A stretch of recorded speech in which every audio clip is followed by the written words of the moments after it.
Hello hi नमस्ते, welcome back to my channel again. और आप सभी का बहुत बहुत स्वागत है मेरे यूट्यूब चैनल साइको सूत्रा पर।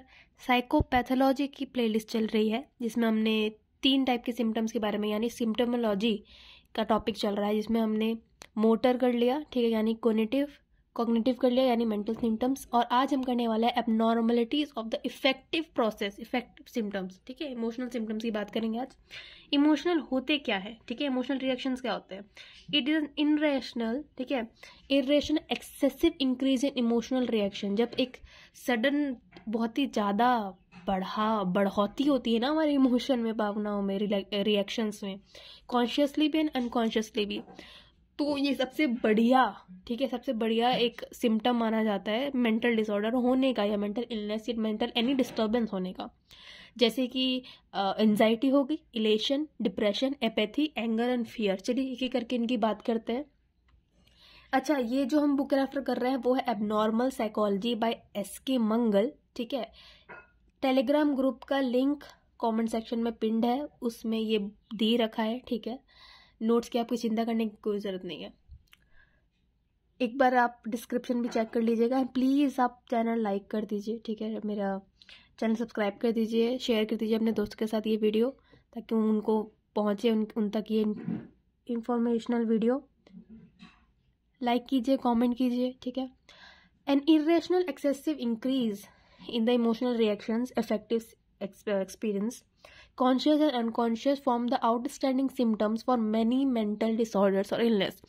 The mentionable are anxiety, the reactions concerning elation and depression, apathy, anger and fear. पहला है इलेशन एंड डिप्रेशन। इलेशन की बात करें, इलेशन क्या होता है? बहुत ही ज़्यादा खुशी वाला माहौल, एग्जेजरेटेड, ओवर, जो कि ऐसा हो सकता है कि अनयूजुअल हो जाए, अननेचुरल हो जाए। ऐसा होता है ना कि ये पागल है क्या, इतना ज़्यादा क्यों हंस रहा है, इतनी ज़्यादा हंसने की तो कोई बात ही नहीं है, ये पागल है क्या, इतनी ज़्यादा क्यों हंस रही है, ये तो थोड़ा एबनॉर्मल तरीके से हंस रही है, डर लग रहा है इससे, तो होता है ना। तो elation is related with the exaggerated feelings of mental wellbeing in an individual. Consequently there is a display of unnatural state of happiness. याद कीजिए, नोट कीजिए, unnatural state of happiness that shows itself in singing में, dancing में, excited talking में, and much laughter despite of the objective situation.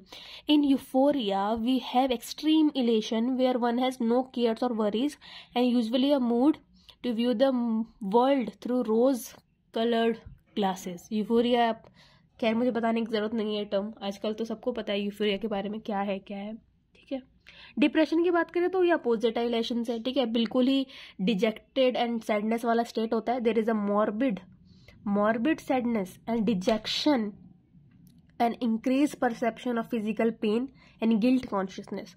The expression of worry, shy, weeping, crying, refusal to eat, refusal to speak, to meet with people are the usual signs of depression. In deep depression, the individual feels that everything is impossible and nothing in the life is worth living. In extreme cases, it leads to the suicidal depression also.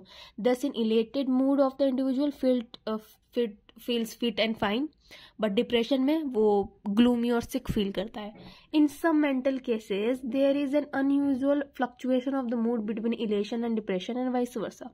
Second है apathy. Apathy क्या होता है? एक state of flatness होता है, मतलब वो हर situation में ना, अच्छा ही पॉजिटिव साइड माना जाता है वैसे, कि हर सिचुएशन में वो ना तो उसको हैप्पीनेस फील होगी, ना उसको सैडनेस फील होगी, ना तो वो दुखी होगा, ना तो वो खुश होगा, हर सिचुएशन को एक जैसा मानेगा। It is in fact a state of emotional flatness with a positive attitude of indifference towards all the experiences and situation of his or her life.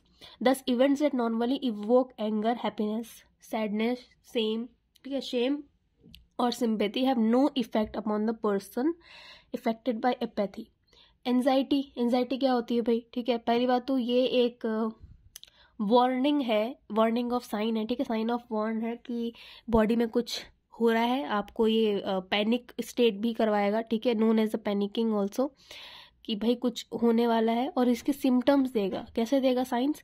Through tension, restlessness होगी, आपको tremor, nausea, rapid pulse, palpitation, breathlessness होगी, ठीक है, profuse perspiration होगा, The individuals under the effect of anxiety anticipates a danger or disaster that he may or may not be able to describe clearly. Extreme forms of such anxiety are known as panic, in which the whole social and physical reality is considered as possible source of a danger.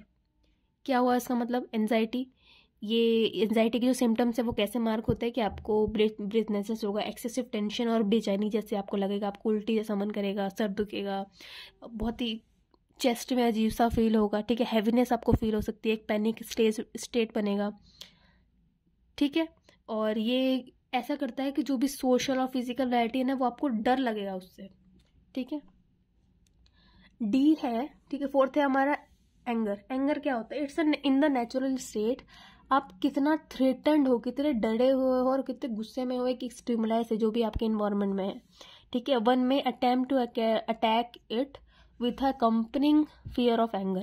In case of pathological or abnormal anger, the person exhibit the emotion of anger as a generalized disposition, ठीक है, disposition to be aggressive towards everyone and everything, and it may be focused on the specific person without any reasonable basis of showing such aggressive behavior. मतलब फालतू का गुस्सा और जब ज़्यादा हो जाए एक्सेसिव, अगर ऐसा गुस्सा है वो एबनॉर्मल है।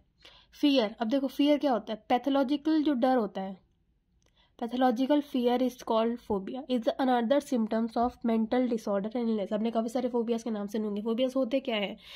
Phobias are the pathological fear and irrational and obsessive fear, जिसका कोई बेस नहीं है, वो मीनिंगलेस है, ठीक है, और इनअप्रोप्रिएट है दूसरों को लेकर, क्योंकि वो रियल लाइफ में जो नॉर्मल वेलबींग है, ठीक है, नॉर्मल जो भी पीपल है उनके लिए वो नॉर्मल है, अप्रोप्रिएट है, रेशनल है। बट जिनको ये है, फोबिया है, उनको एक ऑब्सेसिव और इरेशनल डर होता है जिसका कोई भी बेसिस या मीनिंग नहीं होता है। As defined in the words of Brown, as a persistent fear of something that which is not objected be a source of danger and but which the patient reacts to with the real fear despite the fact that he realizes his reaction is inappropriate. Some of the important phobias related to the specific objects or situation are listed below. अब देखो ये कुछ basic, ठीक है, आपने बहुत आजकल तो बहुत सब सुनते हैं फोबियाज के बारे में, मुझे ये फोबिया, मुझे हाइड्रोफोबिया है, मुझे क्लॉस्ट्रोफोबिया है, ठीक है, आपने काफ़ी नाम सुने होंगे।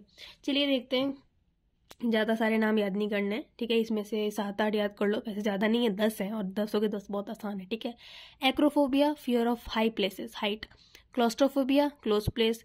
एग्रो, ठीक है, एग्रोरेफोबिया मतलब ओपन प्लेस, मार्केट प्लेस का, ठीक है, सोशल होने का, ओपन प्लेसेस का डर। हेमेटोफोबिया, फियर ऑफ ब्लड। निक्टोफोबिया, रात मतलब डार्कनेस का डर। फोटोफोबिया, स्ट्रॉन्ग लाइट का फियर। पैथोफोबिया कि मुझे कोई बीमारी हो जाएगी, ठीक है, फियर ऑफ डिजीज और सम पर्टिकुलर डिजीज।